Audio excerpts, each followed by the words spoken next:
अच्छा जी, आज का लैब जो है वो है इंडक्टिव रिएक्टेंस। पिछले लैब में हमने कैपेसिटिव रिएक्टेंस के बारे में पढ़ा था, उसका एक्सपेरिमेंट किया हुआ था। आज का लैब भी बिल्कुल उसी तरह है, लेकिन डिफरेंस सिर्फ इतना है कि उसमें हमने कैपेसिटर यूज़ किया था, आज के लैब में हम इंडक्टर यूज़ कर रहे हैं। ठीक है? तो इंडक्टर का जो इम्पीडेंस है या उसका जो रिएक्टेंस है, उसको हम इंडक्टिव रिएक्टेंस कहते हैं and it is the equivalent ohmic value of the inductor. ठीक है? इसको हम रिप्रेजेंट करते हैं विद एक्स एल एंड इसका जो फार्मूला है वो है 2 पाई एफ एल। ठीक है, एफ हमारे पास है फ्रीक्वेंसी और एल है इंडक्टेंस। ठीक है, इस फार्मूले से अगर हम देख लें तो इसमें हमारे पास जो इंडक्टिव रिएक्टेंस है वो फ्रीक्वेंसी के डायरेक्टली प्रोपोर्शनल है। इसके अलावा एक्सेल के फार्मूले को हम इस तरह भी लिख सकते हैं, 2 पाई एफ जो है ये हमारे पास ओमेगा के इक्वल है, तो हम एक्स एल को ओमेगा एल के इक्वल भी लिख सकते हैं। ठीक है, अच्छा, अगर हम देख लें तो एक्स एल का फ्रीक्वेंसी के साथ जो रिलेशन है यहाँ पे वो डायरेक्ट है। कैपेसिटर के केस में हमारे पास जो एक्स सी था कैपेसिटिव रिएक्टेंस, उसका रिलेशन हमारे पास फ्रीक्वेंसी के साथ इनवर्स था। आप लोगों ने अगर उसका ग्राफ बना लिया हो तो आपको पता चल गया होगा कि एक्स सी और फ्रीक्वेंसी का जो रिलेशन था वो इनवर्स था। जब आप फ्रीक्वेंसी को बढ़ा रहे थे तो आपके पास एम्पिडेंस जो है, कैपेसिटिव रिएक्टेंस जो है वो कम हो रहा था। आज के केस में अगर हम फ्रीक्वेंसी को बढ़ाएंगे तो हमारे पास एम्पिडेंस भी ज्यादा होता जाएगा। ठीक है, आज के लैब में जब हम इस एक्सपेरिमेंट को परफॉर्म कर ले तो उसके बाद अगर आप उसका ग्राफ ड्रा कर ले तो उसका ग्राफ स्ट्रेट लाइन आएगा।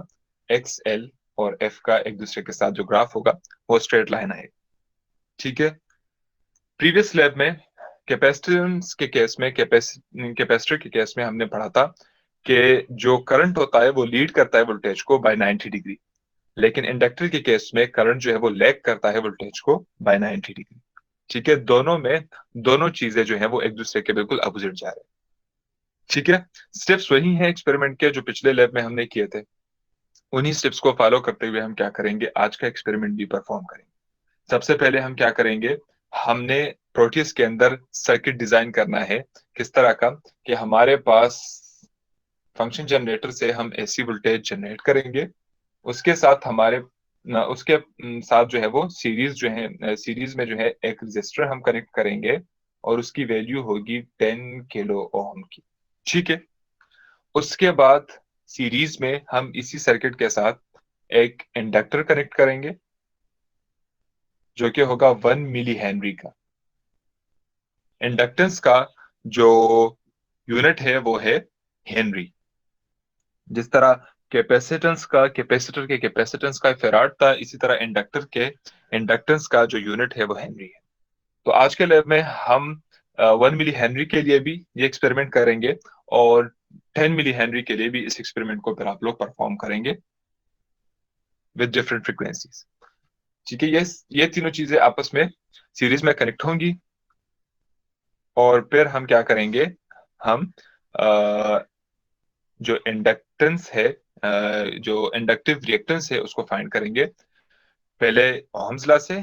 उसके बाद इसका जो अपना फार्मूला है 2 पाई एफ एल का, उससे फाइंड करेंगे using frequency and the inductance of the inductor. ठीक है, अच्छा,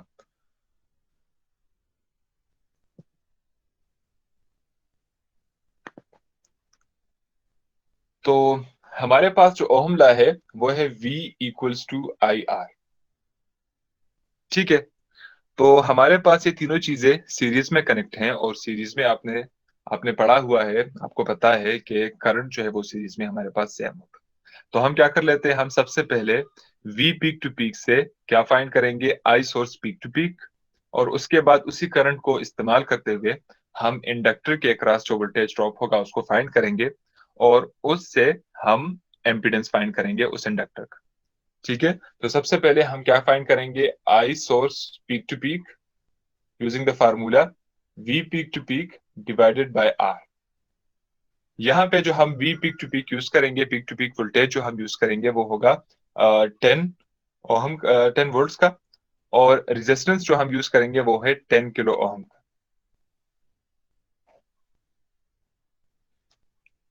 ठीक है, तो इससे हमारे पास जो वैल्यू आती है करंट की वो है 10 को अगर 10 के साथ क्रॉस कर ले तो इससे आ जाएगा 1 मिली एम्पेयर। ठीक है, या इसको हम अगर एम्पेयर में लिखना चाहे तो ये हो जाएगा 0.001 एम्पेयर।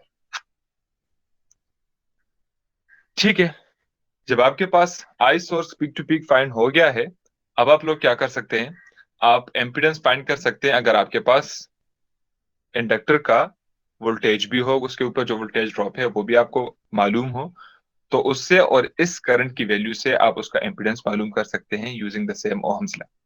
ठीक है, तो हम क्या करते हैं, हम एक्सपेरिमेंट को प्रोटियस में परफॉर्म करते हैं और देखते हैं कि हमारे पास क्या होता है। अच्छा, यही यहां तक किसी का कोई क्वेश्चन है तो पूछिए। No sir. ठीक है, अच्छा, सबसे पहले आप लोग क्या करते हैं, जब आप प्रोटियस को ओपन कर देते हैं तो आपने यहाँ पे स्कीमेटिक कैप्चर के बटन पे क्लिक करना है। तो जब आप उस पे क्लिक कर लेंगे तो आपके पास ये जो विंडो है, ये जो टैब है, ये ओपन हो जाएगा। ठीक है, उसके बाद आप लोगों ने क्या करना है, आप लोगों ने यहाँ पे जो है रजिस्टर और इंडक्टर यहाँ पे प्लेस करना है इस डिजाइन में। तो वो कैसे प्लेस करते हैं, आप लोग आते हैं, ये जो बटन है जिसके ऊपर लेबल आता है कंपोनेंट मोड का। ठीक है, इस पे जब आप क्लिक कर ले उसके बाद आप लोग यहाँ पे पी के लेबल वाले बटन पे क्लिक करें और यहाँ पे सर्च बार में जो आपको कंपोनेंट चाहिए उसको सर्च कर ले। मुझे रजिस्टर चाहिए, रजिस्टर को मैंने सर्च कर दिया, एंटर कर दिया और मेरे पास रजिस्टर जो है वो यहाँ पे आ गया है। ठीक है, इसको मैं ओके कर लूंगा और यहाँ पे अपने सर्किट में कहीं भी उसको प्लेस कर सकता है। ठीक है, बाय डिफॉल्ट आपके पास 10 किलो ओहम का रजिस्टर है और हमें चाहिए भी 10 किलो ओहम का। अगर आप इसकी वैल्यू को चेंज करना चाहते हैं तो यहाँ पे इस पे डबल क्लिक करें और इसकी वैल्यू को यहाँ से चेंज कर लें। ठीक है, जी नेक्स्ट सर हमें जी। चाहिए, नेक्स्ट हमें चाहिए इंडक्टर। इंडक्टर कैसे, सर ये आपने एयर कूल्ड इंडक्टर क्यों लिया बताता हूँ मैं। एक बार एक क्या करते हैं, इसके बाद हमने अपने सर्किट में इंडक्टर प्लेस करना है। उसके लिए आप लोग क्या कर ले, वापस सर्च बार में जाए, यहाँ पे इंडक्टर सर्च कर ले।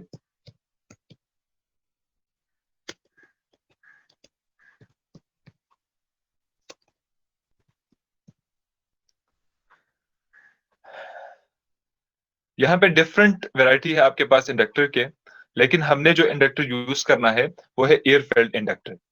ठीक है, क्योंकि हर एक इंडक्टर के साथ उसके जो फीचर्स हैं, उसके जो वो हैं, वो चेंज होते रहते हैं। अगर आप एयर इंडक्टर के अलावा आयरन इंडक्टर या दूसरे इंडक्टर यूज करेंगे तो भी आपके सर्किट पे कोई फर्क नहीं पड़ेगा। लेकिन नॉर्मली हम टेस्टिंग पर्पजेस के लिए हम एयर इंडक्टर यूज करते हैं, इसलिए हम अपने सर्किट में यहाँ पे एयर इंडक्टर यूज कर रहे हैं। ठीक है, तो आप लोग एयर इंडक्टर को सेलेक्ट करें और उसको ओके करें और अपने सर्किट में प्लेस कर लें। ठीक है, नेक्स्ट हमें क्या चाहिए, फंक्शन जनरेटर चाहिए। फंक्शन जनरेटर के लिए आप लोग ये जो प्रोब मोड के नीचे बटन है इस पे क्लिक कर ले और यहां से ऑसिलोस्कोप को सेलेक्ट करें और अपने सर्किट में प्लेस कर।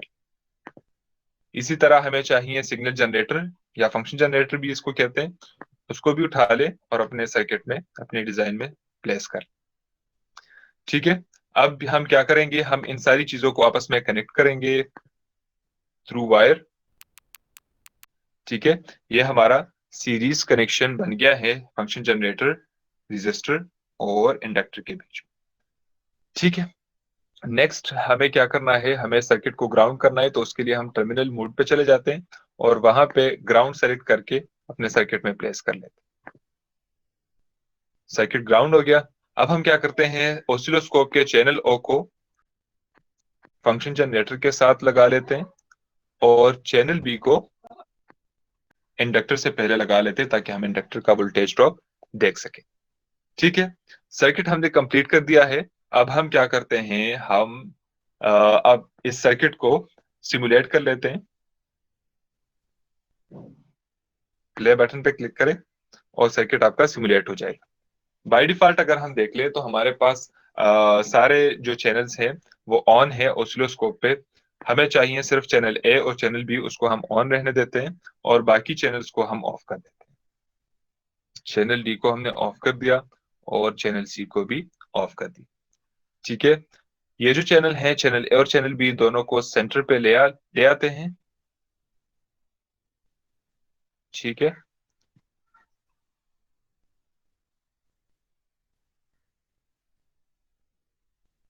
ओके, इसको हमने सेंटर पे कर दिया। एक्सपेरिमेंट को परफॉर्म करने के लिए हमें 10 वोल्ट पीक टू पीक का वोल्टेज चाहिए और 1 किलोहर्ट्ज की फ्रीक्वेंसी चाहिए। ठीक है, तो वो हम यहाँ फंक्शन जनरेटर के नॉब से सेट करते हैं। रेंज को 1 पे सेट कर दिया और लेवल को 10 पे सेट कर देते हैं ताकि हमें 10 वोल्ट का वोल्टेज मिल जाए। It's 10.1 but any how it's 10 volt. ठीक है, इसके बाद हमने फ्रीक्वेंसी को किस चीज पे करना है, 1 किलोहर्ट्ज पे। तो मैं रेंज को 1 किलो पे ले जाता हूं और इसको मैं 1 पे ले आता हूं ताकि हमारे पास जो फ्रीक्वेंसी हो वो 1 किलोहर्ट्ज की सेट हो जाए। ओके, इसको हमने 1 किलोहर्ट्ज पे सेट कर दिया। तो फंक्शन जनरेटर पे हमारा जो काम था उसको हमने कर दिया। तो फंक्शन जनरेटर से हमने दो चीजें कर ली, एक हमने एम्पलीट्यूड जो है वो 10 वोल्ट पीक टू पीक हमने सेट कर दिया और दूसरा हमने फ्रीक्वेंसी जो है वो 1 किलोहर्ट्ज की सेट कर दी। अब हम यहाँ पे ऑसिलोस्कोप में हमारे पास अगर हम देख लें तो 5 वोल्ट पर डिवीजन सेट है चैनल ए। इसको हम 1 वोल्ट पर डिवीजन कर लेते हैं ताकि ऑब्जर्व करने में आसानी हो जाए। टाइम पीरियड को थोड़ा कम कर लेते हैं। ठीक हो गया। अब यहाँ पे अगर आप देख लें तो डिविजन आपके पास 10 है। इसका मतलब यह है कि हमारे पास जो 10 जो वोल्टेज है वो 10 वोल्ट पीक टू पीक है। ठीक है, हमारा मकसद क्या है अब यहाँ पे, जी सर जी, ये फुल ऊपर से लेके नीचे तक हम गिनेंगे ना डिविजन्स? जी जी, ऊपर से नीचे तक, पीक टू पीक के लिए ऊपर से नीचे तक। जब हम पीक टू पीक की ओके, बात करते हैं तो नेगेटिव मैक्सिमम से पॉजिटिव मैक्सिमम तक आपने सारे रीडिंग्स लेने। ठीक हो गया sir, thank you sir. Okay, you welcome. अच्छा, तो अब हमारा मकसद क्या है, हमने जो अभी ये सर्किट डिजाइन किया और ऑसिलोस्कोप पे हम आउटपुट ऑब्जर्व कर रहे हैं, तो इस मकसद के लिए कि हम इंडक्टर के अक्रॉस जो हमारा वोल्टेज है उसको देख सकें। तो हमने क्या करना है, हमने चैनल बी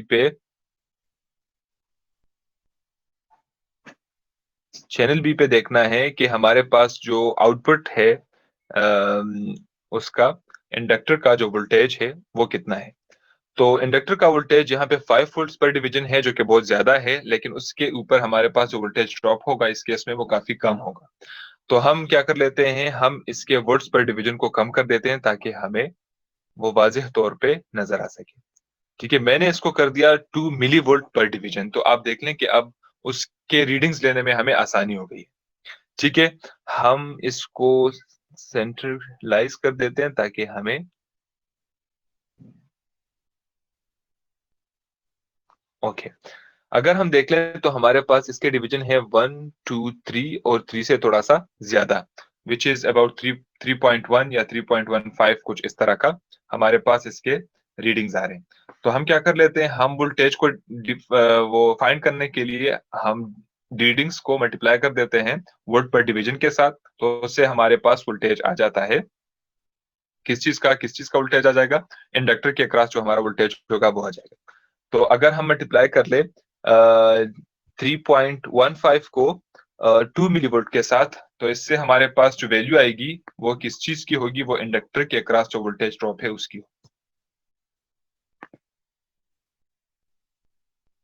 3.15 मल्टीप्लाई बाय क्या है, 2 मिलीवोल्ट है, तो इससे आ जाएगा 6.3। इसका मतलब ये हुआ कि हमारे पास जो इंडक्टर के अक्रॉस वोल्टेज ड्रॉप है वो है 6.3 millivolt. VL peak to peak हमारे पास हो गया 6.3 मिलीवोल्ट। ठीक है, हमारे पास I source peak to peak भी मौजूद है जो कि है 0.001 एम्पेयर, और इंडक्टर के अक्रॉस जो वोल्टेज है VL पीक टू पीक वो भी फाइंड हो गया जो कि है 6.3 मिलीवोल्ट। इन दोनों वैल्यूज से हम ओहम्स लॉ को यूज करते हुए क्या चीज फाइंड कर सकते हैं? इंडक्टर का एम्पीडेंस। इंडक्टर का एम्पीडेंस है XL, और ओहम्स लॉ के मुताबिक रेजिस्टेंस हमारे पास इक्वल होता है V बाय I के। V हमारे पास यहाँ पे L पीक टू पीक है, और I हमारे पास है I source peak to peak. दोनों की वैल्यूज अगर यहाँ पे हम पुट कर ले तो वो है 6.3 मल्टीप्लाई बाय 10 पावर -3, और उसकी वैल्यू है 1 मल्टीप्लाई बाय 10 पावर -3। ठीक है, 10 पावर -3 10 पावर -3 आपस में कैंसिल हो जाएंगे, और हमारे पास जो XL की वैल्यू है वो आ जाएगी 6.3 ओहम। ठीक है, ये एम्पीडेंस है या रिएक्टेंस है या एसी रेजिस्टेंस है, इसलिए इसका भी यूनिट क्या है? ओहम है। ठीक है, तो थ्योरेटिकली हमारे पास जो एक्सएल की वैल्यू आई इंडक्टिव रिएक्टेंस की वो है 6.3 ओहम। अब हम एक्सएल का जो एक्चुअल फार्मूला है उसको यूज करते हैं और देखते हैं कि क्या हमारे पास जो इंडक्टिव रिएक्टेंस है उसकी जो वैल्यू है वो इसके करीब आती है या नहीं। तो हमारे पास XL का जो फार्मूला है वो है 2 पाई FL। ये हो जाएगा 2 मल्टीप्लाई बाय 3.1415 मल्टीप्लाई बाय 1000, क्योंकि जो फ्रीक्वेंसी है वो हमने 1 किलो हर्ट्ज की रखी हुई है, और इंडक्टेंस हमारे पास है 1 मिली हेनरी, तो वो 10 पावर -3 है। ठीक है, 10 पावर -3 और 1000 आपस में कैंसिल हो जाएंगे, और अगर आप 2.314 को आपस में मल्टीप्लाई कर ले तो इससे आ जाएगा 6.28, या इस तरह की कोई वैल्यू आ जाएगी। ठीक है, तो अगर आप देख लें तो इसकी जो वैल्यू आई एक्सएल की एक्सपेरिमेंटली वो है 6.28 ओहम, और वहां पे जो हमारे पास वैल्यू है वो है 6.3 ओहम। ठीक है, तो दोनों में ऐसा सच कोई फर्क नहीं है। इसी तरह आप लोगों ने क्या करना है, 1 मिली हेनरी के इंडक्टर के लिए डिफरेंट फ्रीक्वेंसीज के लिए इस एक्सपेरिमेंट को परफॉर्म करना है। उसके बाद आप लोगों ने इंडक्टर को 10 मिली हेनरी का लेना है, और with the same different frequencies आपने इस एक्सपेरिमेंट को परफॉर्म करना है और टेबल को फिल करना है। अच्छा, इसके बाद जब आप ये सारी चीजें फाइंड कर लें तो आपने सबसे एंड में स्टैंडर्ड डिविएशन भी फाइंड करना है, बिल्कुल उसी फार्मूले से जिससे आपने लास्ट लैब में कैपेसिटेंस का कैपेसिटिव रिएक्टेंस का जो स्टैंडर्ड डिविएशन है वो फाइंड किया था। फार्मूला उसका क्या था? डिविएशन का जो फार्मूला था, डिविएशन परसेंटेज का, वो था XL थ्योरेटिकल, उसका था वो उसके लिए XC था, यहाँ पे XL है। XL minus XL experimental divided by XL theoretical multiply by 100। ठीक है, इस फार्मूले को यूज करते हुए आपने स्टैंडर्ड डिविएशन भी फाइंड करना है, और यहां पे आके आप लोगों ने इन टेबल्स को फिल करना है। आई सोर्स पीक टू पीक हमने फाइंड किया, वो हमारे पास आया 1 मिली एम्पेयर का। ठीक है, तो वो यहाँ पे आपने फिल कर देना है, और उसके बाद हमारे पास 1 किलो के फ्रीक्वेंसी के लिए हमने इस एक्सपेरिमेंट को परफॉर्म किया, तो XL हमारे पास थ्योरेटिकल आया 6.3 ओहम। ठीक है, ये ओहम में है, और VL पीक टू पीक हमारे पास आया था क्या? 6.3 मिली वोल्ट। ठीक है, और XL एक्सपेरिमेंटल हमारे पास आया था 6.28, ये भी ओहम में था, और स्टैंडर्ड डिविएशन आप लोग खुद फाइंड कर ले यूजिंग दैट फार्मूला। ठीक है, किसी को कोई कंफ्यूजन कोई क्वेश्चन हो तो पूछ ले। सर ये डिविएशन का कौन सा फार्मूला है? डिविएशन के लिए आप लोग फार्मूला जो यूज करेंगे वो ये है, और सर ये VL पीक टू पीक एक बार फिर से बता दें। VL जो है वोल्टेज ड्रॉप है अक्रॉस इंडक्टर, जो हमने फाइंड किया था। यहाँ पे प्रोटियस पे अगर हम आ जाए तो ये जो ब्लू वेव है ये इंडक्टर के अक्रॉस वोल्टेज ड्रॉप का है। इन रीडिंग से हमने जो वोल्टेज फाइंड किया इंडक्टर के अक्रॉस वो था 6.3 मिलीवोल्ट, क्योंकि हमारे पास जो डिविजन्स है वो है 3.15 और हमारे पास जो वोल्ट पर डिवीजन है वो 2 मिलीवोल्ट है। तो 3.15 को 2 से मल्टीप्लाई करें तो उससे आता है 6.3 और डिविजन मिलीवोल्ट में है तो हमने कहा कि ये 6.3 मिलीवोल्ट है। तो ये 6.3 मिलीवोल्ट असल में VL पीक टू पीक है। ठीक है। ओके। अच्छा, स्टैंडर्ड डिविएशन का फार्मूला किसी ने मांगा तो वो है XL theoretical minus XL experimental divided by XL theoretical multiply by 100। Clear है? यस सर, क्लियर है। Yes sir. ठीक है। सर इसमें हम इंडक्टेंस फाइंड करते हैं, थ्योरेटिकल और एक्सपेरिमेंटल। हाँ, बस इसमें सिर्फ ये डिफरेंस है, पिछले लैब से सिर्फ ये डिफरेंस है। उसमें हमने कैपेसिटिव रिएक्टेंस फाइंड किया था, यहाँ पे इंडक्टिव रिएक्टेंस फाइंड किया। Okay sir. सर ये फंक्शन जनरेटर में जो वैल्यू हमने सेट कर दी सर, ये जरा रिवाइज कर दे। ठीक है, मैं बताता हूँ। फंक्शन जनरेटर में हमने जो वैल्यू सेट की 10 वोल्ट पीक टू पीक की और फ्रीक्वेंसी की, इसका आप पूछ रहे हैं? जी सर। अच्छा, इसमें अगर आप ये रेड नॉब्स देख लें, एक है रेंज, दूसरा है लेवल। ठीक है, रेंज में आप रेंज सेट कर ले और लेवल में लेवल, दोनों को आपस में मल्टीप्लाई कर ले, उससे जो वैल्यू आती है वो आपके पास वोल्टेज पीक टू पीक की वैल्यू होती है। इस केस में हमने रेंज को 1 से सेट किया हुआ है और लेवल को 10 पे, तो 1 मल्टीप्लाई बाय 10 से आता है 10।